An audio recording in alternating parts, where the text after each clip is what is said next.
السلام علیکم و رحمت الله و برکاته. بینندگان عزیز و ارجمند، امروز با شما در اطراف یک قصه پر از مهر و محبت و وفا با شما صحبت دارم، به امید آن که مهر و وفا در عائله ها و بین زن و شوهرها افزون گردد و این یک چراغ و مشعل برای درستی زندگانی و عائله داری برای همگان باشد. یکی از عائله هایی که به نهایت با مهر و وفا و دوستی و غمخواری در تاریخ اسلام برای مسلمانان آشکار و هویدا گشته است، این عائله دختر پیغمبر صلی الله علیه و سلم، زینب دختر محمد مصطفی صلی الله علیه و سلم و شوهر او ابوالعاص ابن ربیع می باشد. زینب دختر پیغمبر خدا صلی الله علیه و سلم از همسرش خدیجه رضی الله عنها یکی از بهترین زنهای جنت و یکی از کاملترین و بهترین زنهای پیغمبر صلی الله علیه و سلم می باشند که زینب رضی الله عنها دخترک بسیار زیبایی بودند.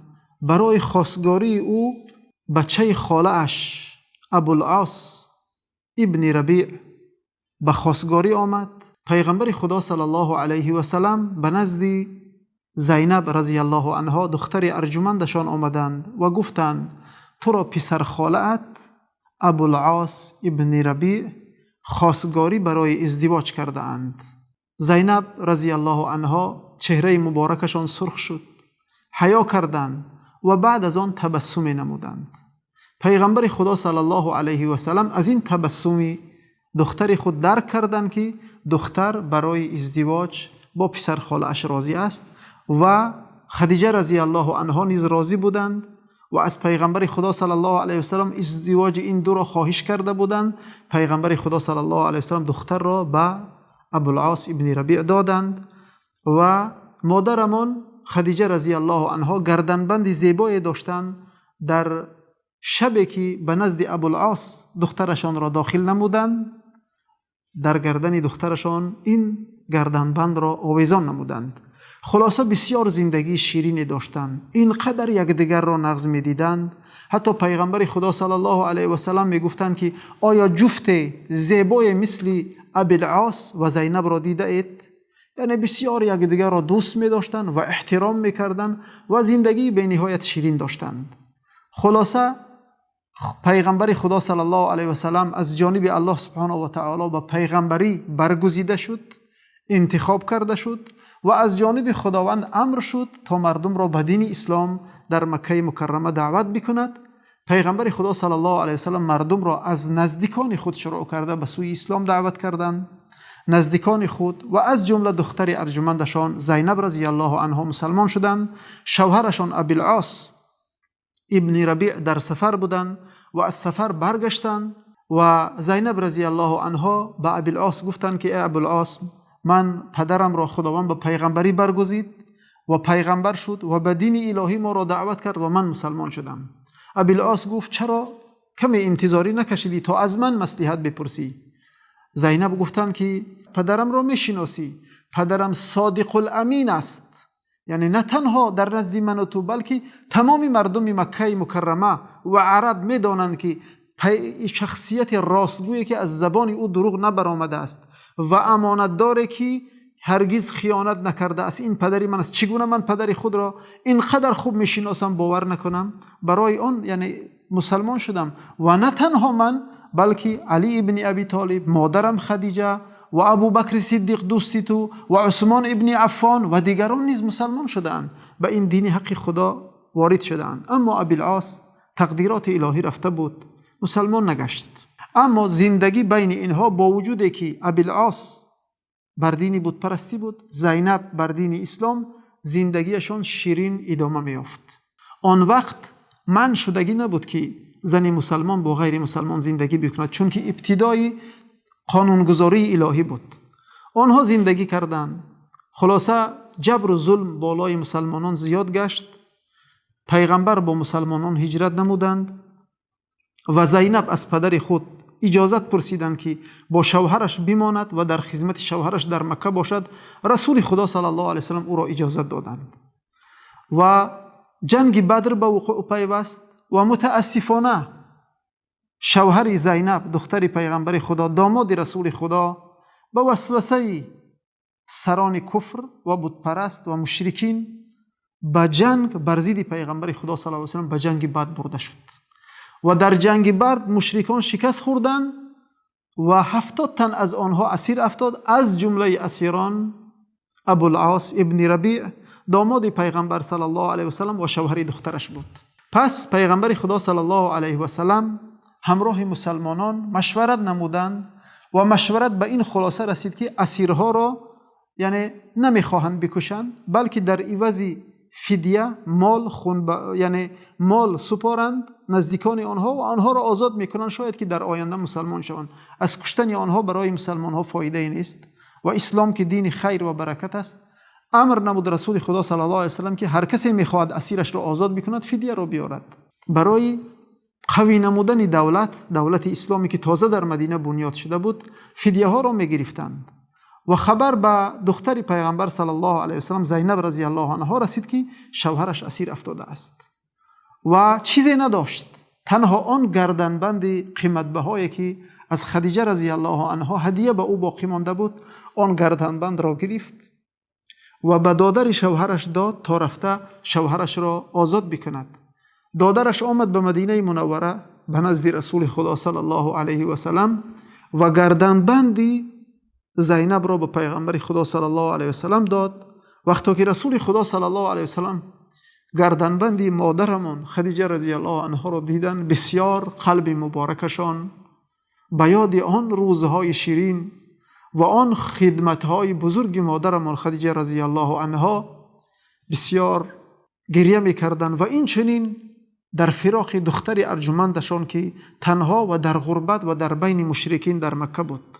پس رسول خدا صلی الله علیه و سلم که پیغمبر و راهبر دولت و رئیس دولت بودند در مدینه، نظر به مسلمانان کردند، گفتند که شما این گردنبند را میدانید که گردنبند خدیجه رضی الله عنها است، یعنی که در اسلام چه خدمت‌هایی کرده است و این گردنبند در دست دخترم زینب بود. حالا زینب گردنبند خود را برای آزاد کردن اسیرش یعنی دامادم فرستاده است. آیا شما این گردنبند را قبول میکنید و اسیر او را آزاد میکنید یا این گردنبند را به زینب یعنی دوباره هدیه میکنید و اسیرش را آزاد میکنید؟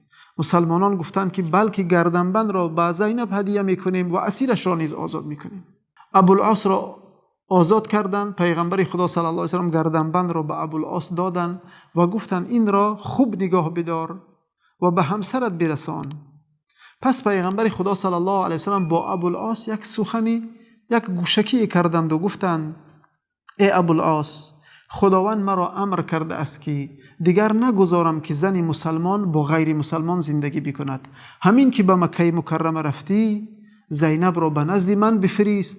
دیگر خداوند منع کرده است، تو نمیتوانی با او زندگی بکنی و او نمیتواند با تو زندگی بکند. ابوالعاص گفتند به چشم، قبول کردند.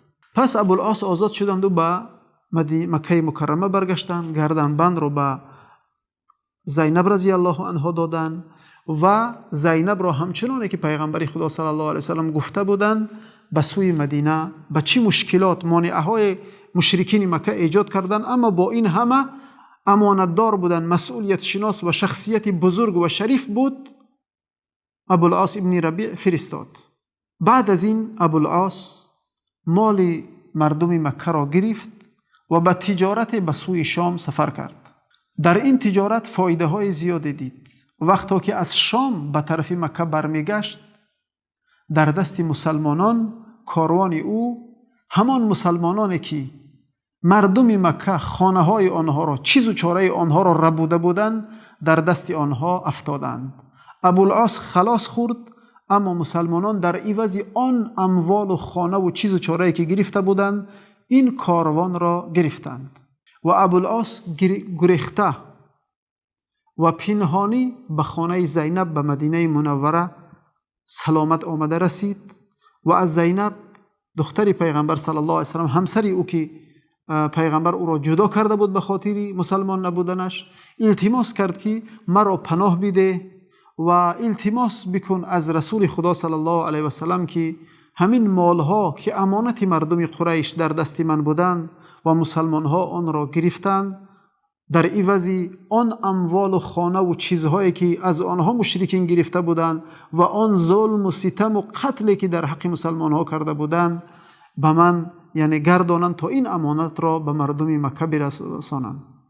پس زینب رضی الله عنها پناه دادند و پیغمبر خدا پناه دادن زینب را قبول کردند و رسول خدا صلی الله علیه و سلم به سوی آن گروه مسلمانانی که در عوض اموال ربوده اشان از طرف مشرکین مکه که این کاروان را گرفته بودند التماس کردند که این غنیمت شماست، حق شماست و در عوض اموال و خانه ای که مشرکین از شما گرفته‌اند گرفته اید، یعنی غنیمت است، اگر بخواهید دوست داشته مرا بکنید این غنیمت ها را برگردانید به ابوالعاص ابن ربیع و او برده این غنیمت ها را به مردم مکه به صاحبانش برساند.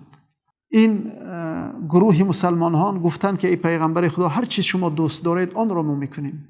همه کاروان را با آن اسیرانی که گرفته بودند در کاروان شخصانی بوده همه اش را به ابوالعاص ابن ربیع گردانیدند. ابوالعاص همه را به مکه برد و به مشرکین داد، گفت اموالتان را برگردانیدم. گفتند برگردانیدی، جزاک الله خیرا، تو بسیار شخصی شریف و بزرگی و امانت های ما را گرداندی، خداوند به تو جزای نیک بدهد. پس ابوالعاص گفت اکنون من گواهی میدهم که اشهد ان لا اله الا الله و ان محمدا رسول الله، گواهی و شاهدی میدهم که غیر از الله تعالی دیگر کسی لایق پرستش و عبادت نیست و محمد صلی الله علیه و سلم پیغمبر اوست.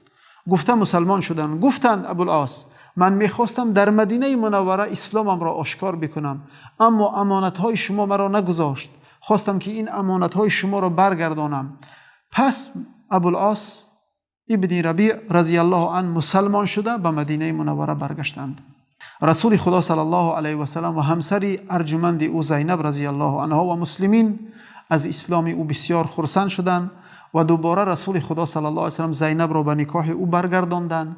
از این دو عائله زیبایی که بهترین معامله با هم دیگر و بسیار با هم قدردانی یکدیگر زندگی به نهایت خوبی داشتند، دو فرزند، یک علی و دیگر امامه به دنیا آمده بود. علی وفات کرد و امامه رضی الله عنها دخترک خوبی بود که پیغمبر صلی الله علیه و سلم به نهایت او را دوست می داشت. و این زندگی شیرینی ابوالعاص همراهی زینب با وفات زینب رضی الله عنها در سال 8 هجرت زینب رضی الله عنها وفات کردند و از دنیا گذشتند. با این همه خدمت‌های بزرگ و وفاداری در حق شوهر و پس از وفات زینب رضی الله عنها ابوالعاص بسیار گریستند، حتی پیغمبر صلی الله علیه و سلم اشکان دیده او را پاک می‌کردند و میگفتند که ای ابوالعاص با صبر باش، با تحمل باش که این قضای الهی است. پس ابوالعاص گفتند که ای رسول خدا بعد از وفات زینب دیگر زندگی را نمیخواهم، دیگر حیات را نمیخواهم. پس ابوالعاص رضی الله عنه نیز بعد از 4 سال از این دنیا گذشتند، وفات نمودند و حتی زینب رضی الله عنها به شوهرش به اندازه وفادار بود. در این 6 سالی که زینب رضی الله عنها در مدینه بود و شوهرش مسلمان نشده بود و در مکه، چقدر خواستگارها به خانه زینب آمدند و او را دعوت به نکاح کردند. زینب رضی الله عنها برای وفای شوهر و انتظاری شوهر خود شوهر نکردند، حتی که ابوالعاص برگشت و دوباره نکاح را با او برقرار کردند. پس ابوالعاص نیز از دنیا گذشت و وفات کرد در سال 12 هجری و یک قصه زیبای فراموش نشود که از دختر این دو جفتی زیبا امامه رضی الله عنها، عایشه رضی الله عنها روایت میکند که روز بسیار یک گردنبند زیبای به رسول خدا صلی الله علیه و سلم هدیه آورده شد. پیغمبر خدا صلی الله علیه و سلم همراه زنهایش همه در یک خانه بودند و امامه رضی الله عنها نیز آنجا بودند و بازی میکردند. پیغمبر خدا صلی الله علیه و سلم این گردنبند را به زنهای نشان دادن، گفتن که چگونه است این گردنبند. زنهای پیغمبر صلی الله علیه و سلم گفتن اینقدر زیباست و اینقدر عجایب است که ما چنین گردنبند زیبا را تا حال ندیده ایم. پس پیغمبر صلی الله علیه و سلم گفتن که این گردنبند زیبا را به دوست داشته ترین شخص هدیه میکنم. عایشه رضی الله عنها میگوید که وای، میگفتم که یا الله، یعنی کاش که این گردنبند را پیغمبر خدا صلی الله علیه و سلم به من نصیب بکند. و عایشه رضی الله عنها میگوید هر زنی از زنهای پیغمبر در قلب خود چنین میگذارد و در یک حالت هیجان زدگی قرار داشت که به کی میداده باشد این گردنبند را. پس رسول خدا صلی الله علیه و سلم گفتند که این را به دوست داشته ترین شخص عطا میکنم و گردنبند را گرفتند و به امامه رضی الله عنها هدیه نمودند. دوستان عزیز، ببینید که عائله‌داری در اسلام چگونه است. اخلاق و معامله زن با شوهر چگونه پر از مهر و محبت و خدمت و وفا باید باشد. و این چنین مرد با همسر خود چقدر همچون ابوالعاص و همچون رسول خدا صلی الله علیه و سلم باید این چنین مهربان و غمخوار و با وفا باشد. و دعا میکنیم که خداوند بزرگ در عائله های ما و شما و جمله عائله های مسلمانان یعنی چنین مهر و وفا و محبت را نصیب بکند و هر مرد و زن مسلمان را با وفا و زندگی شیرین، با عقلانه و حکیمانه زیستن و به هر چیز و به هر گپ و به هر وسوسه انسانهای نالایق و انسانهای بدخواه زندگی شیرین خود را و زندگی عائلوی خود را تلخ نسازند. خداوند بزرگ چنین عائله های زیبا و شیرین به ما و شما نصیب بکند و از چنین عائله ها بهترین فرزندان و آینده درخشان به ما و شما نصیب بکند. تا برنامه های آینده در پناه و امان الهی باشید. السلام علیکم و رحمت الله و برکاته.